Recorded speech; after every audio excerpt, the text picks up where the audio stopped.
The year is 1966 in Point Place, West Virginia. You got two young couples on a double date. They got the windows cracked, music blasting.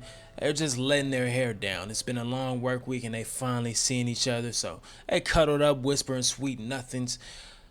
They go to a place where they always go, the TNT plant. It's an abandoned industrial complex.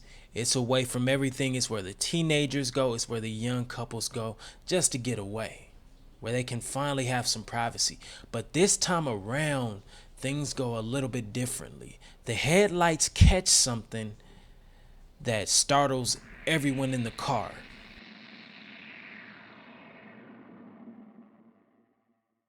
A large, slender figure standing at roughly 7 feet tall turns and meets their gaze with these fiery, hypnotic red eyes. And terror is the only way to describe the emotions that were circulating in that car. The driver slams the gas like he's in a drag race. Rubber burns, a cloud of smoke is produced, and they're in the wind. But they weren't getting away that easy. This thing rose and extended its wings and let out a screech that the heavens itself would shudder to. And it followed them with a military type precision. I mean, think heat seeker missiles. They're going 100 something miles per hour. This thing is flapping its wings in the wind with zero effort in keeping up, and it gets this close to catching them. I mean, at this point, their throats are in their stomachs, and their stomachs in their throats. They are terrified out of their minds. But they just get in the city limits and this thing draws back. You may have won the battle, but will you win the war?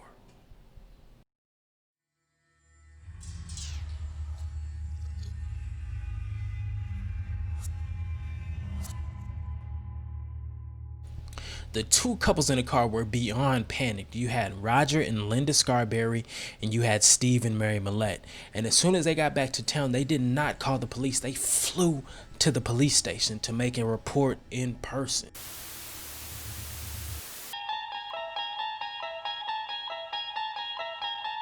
I don't blame him, because if it was me, I'm not calling the cops. I'm getting my passport out the gate. I'm getting my passport, because one thing you got to understand about these Jeepers Creepers type monsters with wings, more specifically Jeepers Creepers, is that you got to sleep at some point.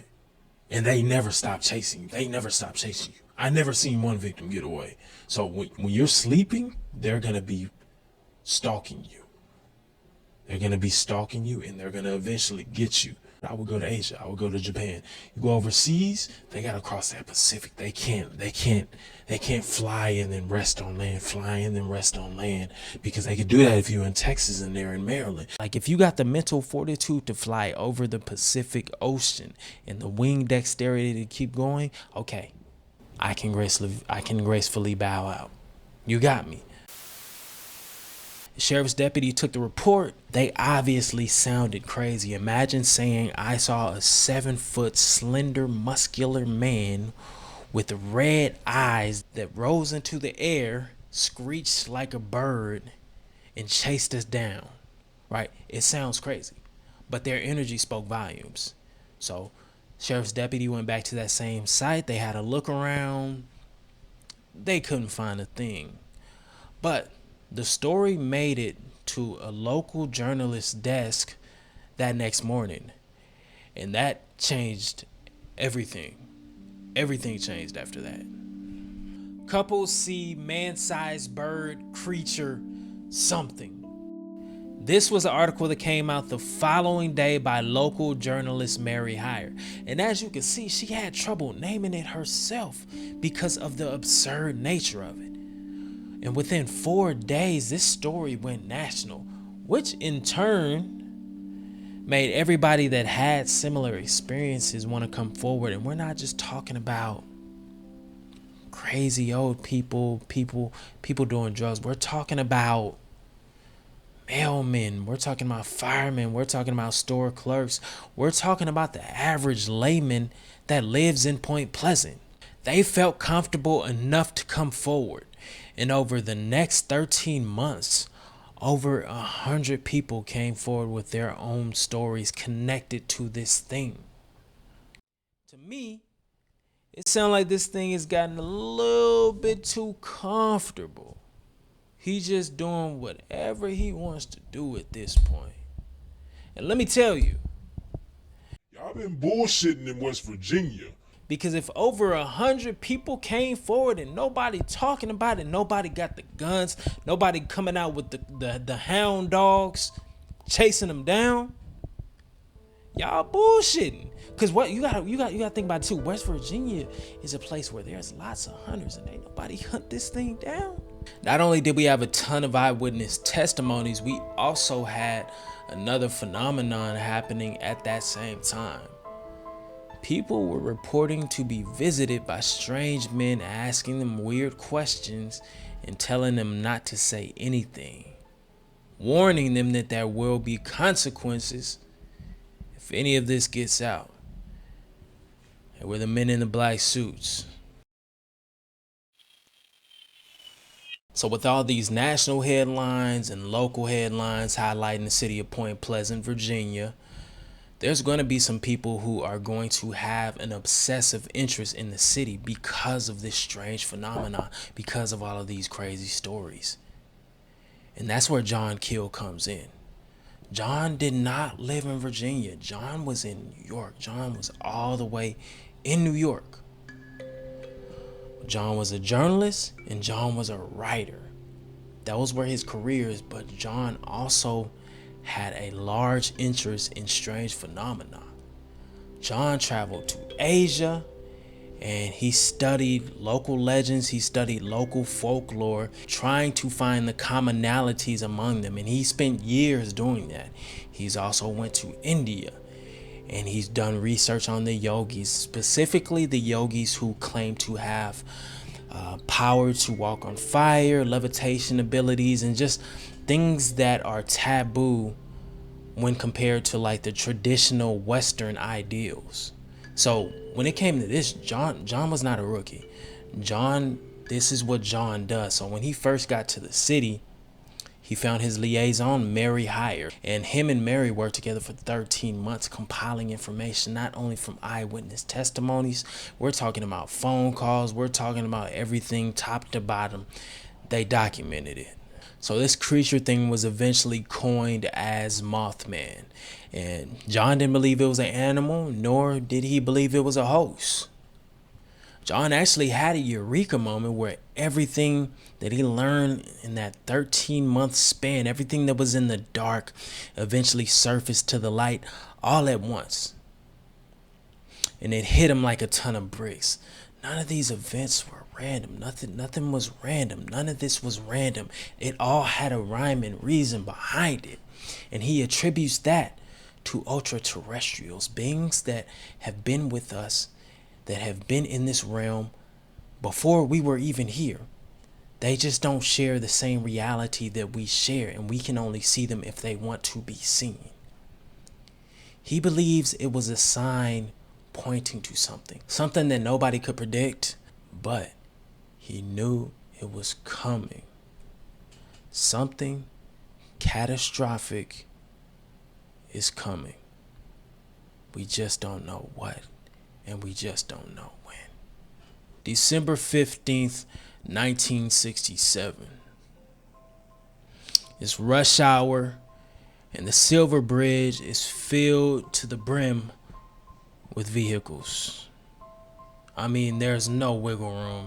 Every square foot of that bridge is automotive. It's taken up by car and tire. People are trying to cross the Ohio River and get home. It's cold, it's gray, it's overcast, it's peak winter. Nobody wants to be out. Everybody wants to be home. Especially the people who are bumper to bumper on that bridge. The bridge has been poorly maintained. The bridge has been supporting loads that it was not designed to support. The bridge has been under stress for years. Well, one of the eye bars at the top of the bridge cracks, putting extra pressure on the suspension chains, which causes them to snap. And the bridge collapses, causing the vehicles to fall into the icy Ohio River.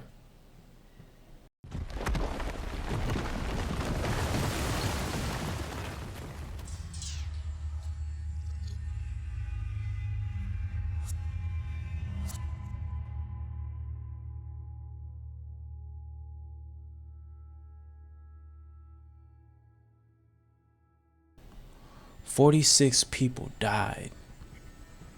And if they did not die of hypothermia, they died due to being crushed, or they died due to drowning. A few days before, people said that they spotted the Mothman on top of that bridge, which could have been a sign. It definitely could have been a sign. Once the bridge fell, the Mothman was never seen again in Point Pleasant, Virginia. One day he was there, the next day he was gone.